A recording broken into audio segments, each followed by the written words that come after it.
Now at 6, this is Fox 61, Connecticut's news station. A recent study shows educators want more training for armed security officers in their schools. Thanks for joining us for the Fox 61 News at 6. I'm Brent Harden. And I'm Bridget Bjorlo. The study says that the current law that allows them to operate in schools is simply not enough. Fox 61's Jamel Johnson spoke with the organizer of the study, who hopes the findings can help increase safety in schools.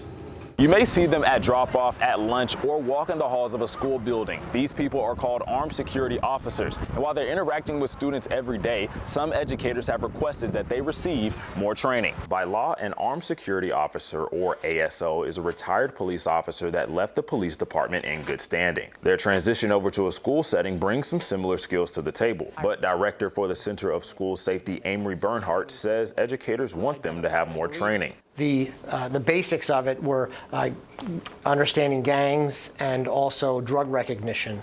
And I know there's been recent legislation to look at it to say there's other topics we could be covering. That recent legislation is Senate Bill 1374. It would allow for additional school security personnel training. Bernhardt and his team came up with a study to see what educators wanted to see implemented. We had about 286 participants ranging from school administrators to armed security officers to SROs. The top 10 categories just by frequency. We have active shooter training, de-escalation training, legal updates, crisis intervention, school environment, relationship building, firearms training, use of force training, emergency procedures, and special education. Some of these answers came as expected, but others, he says, stood out to him. The de-escalation training, that really rose right to my attention. ASO, 99 times out of 100, right, should be able to de-escalate that person. Right? We shouldn't have, violence in schools or parents erupting or things like that. Having just the awareness to say,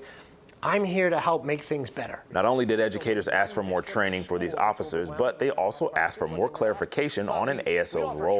There was an ASO, I believe, who was saying that I need, my role clearly defined. Bernhardt says these armed officers should be there to deal with conflicts and to form positive relationships with students. Having somebody that they're comfortable with speaking with to say, hey, my friend is struggling with this, or there's some issues going on here. Bernhardt says that they plan to give their findings to legislators when considering the bill. He also says that an unarmed safety security survey is also going to be rolled out by the end of May. In Danbury, Jamel Johnson, Fox 61. Jamel, thank you. A New London police officer arrested 4 times is now off the force for good. Mayor Michael Passero announced today that the New London Police Department has fired Julio Gil Martinez. He was first arrested in November on domestic violence charges, and then again in January for violating a protective order. Gil Martinez was placed on leave, but more charges followed, including 2 counts of violating a protective order last month. The mayor says Gil Martinez's actions undermine trust in the department. Gil Martinez denies the allegations and is due in court June 4th.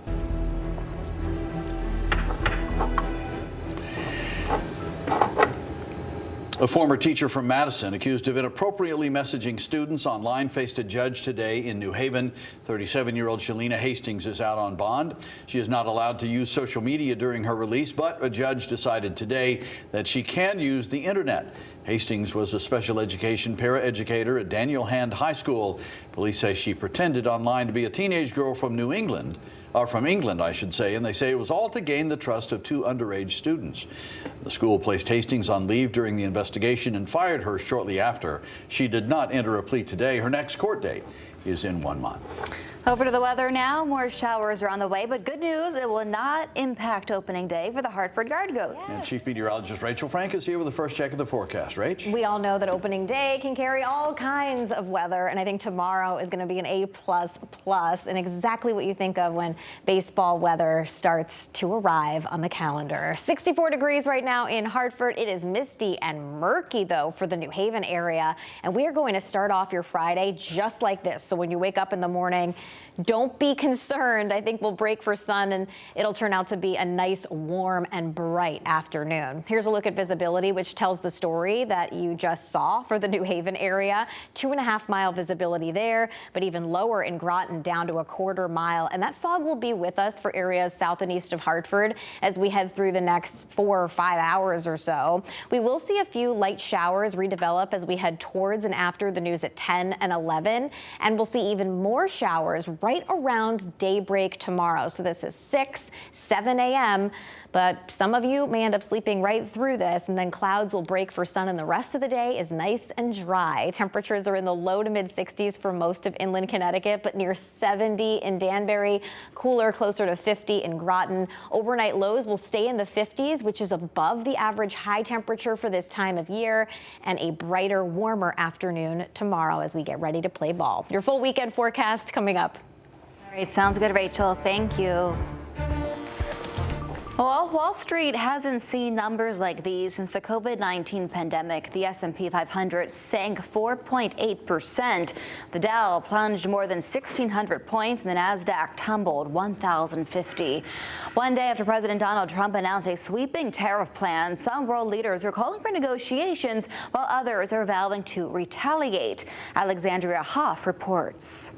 Markets plunging at home and overseas after President Trump announced tariffs on dozens of countries. The White House is urging patience, saying its plan will boost U.S. production and benefit Americans. I think it's going very well. It was an operation like when a patient gets operated on, and it's a big thing. But global leaders are less optimistic, and they're now scrambling to soften the blow to their economies. Negotiations on an economic prosperity deal, one that strengthens our existing trading relationship, they continue. A blanket 10% tariff is going into effect on Saturday, while a previously announced levy on auto imports went into effect overnight.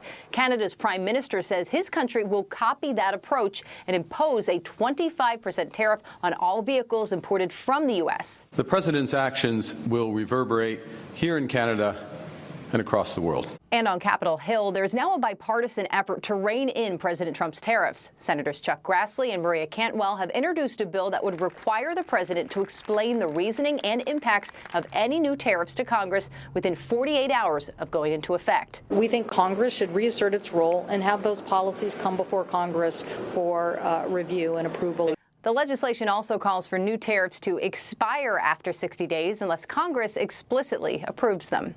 In Washington, Alexandria Hoff, Fox 61. In response to the tariffs and other decisions made by the Trump administration, hundreds of protests are scheduled across the country for this coming Saturday. They're called the Hands Off Rally, and 22 are planned in our state, including Hartford, New Haven, and Stamford.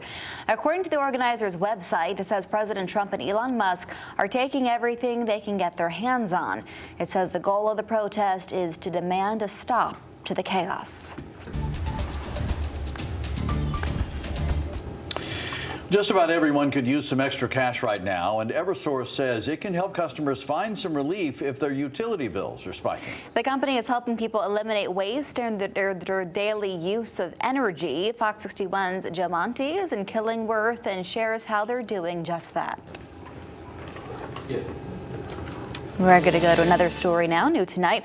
A man faces charges after police say he tried to burn down the New Haven Police Department. This happened just before 7:30 yesterday morning. They say they found Jose Delgado pouring lighter fluid on the building's front door. When officers went to arrest him, he tried flicking a lighter and yelling things like, quote, burn it down. He faces arson and breach of peace charges. The Middletown man is charged in a 4-month-old murder mystery on River Road. Police say 34-year-old Julio Wright killed Roger Davis November of last year. They say they used DNA evidence to link Wright to the crime. Right now, they haven't given a potential motive. Wright is charged with murder and tampering with evidence. He's being held on $2 million bond. From serving the country to serving the community, that's the goal of what's known as the Hero to Hero organization. And what they do is place military members into first responder jobs like police and firefighting roles. Fox 61's Jim Altman has more from the Connecticut Fire Academy in Windsor Locks.